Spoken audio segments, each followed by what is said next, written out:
অন্যদের প্যারেন্টসরা তাদের বাচ্চাদেরকে মারার পর যেভাবে মানায়। এই মার মার মার মার, আরে ধর মারছিস না কেন? সারাটা দিন খালি মোবাইল আর মোবাইল, একটু বাইরে বেরিয়ে তো দেখতে পারো, বাইরে জগৎটা কত বেরঙ্গি। এই যাও তো, ফালতু কথা বলো না তো। তুমি আমার গায়ে আঙ্গুল তুললে মাম্মা? ঠিকই তো আছে, তোমাদের খাই, তোমাদের পরি, তোমরাই তো আঙ্গুল তুলবে। কি করলাম এটা আমি?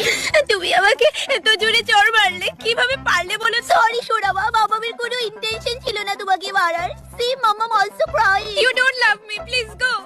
আমি আজকে এই আঙ্গুলই রাখবো না। মাম্মাম স্টপ, আঙ্গুল কাটলে নানবে কিভাবে? তুমি তোমার বাবাকে এত ভালোবাসো সোনামা? আর আমার মা আমার মারনের পরে যেভাবে শান্ত করে, আমার বাটন ফোনে তাই সাপের গেম খেললা খেললা ফোনের বাটন দিয়ে নষ্ট করে লাইছে। আমি আস্তে আস্তে গেম দিতাম। এলিকা নিয়ে অবস্থা, হ্যাঁ? মুখ বন্ধ রাখ, মুখ বন্ধ রাখ কইছি। হ্যাঁ রে, কইছি না মুখটা বন্ধ রাখ। তাই এনো গেম খেলে একটা আওয়াজও যাতে আমার কানে না আয়, নইলে আয়া কিন্তু শুটকির ভর্তা বানাইলাম।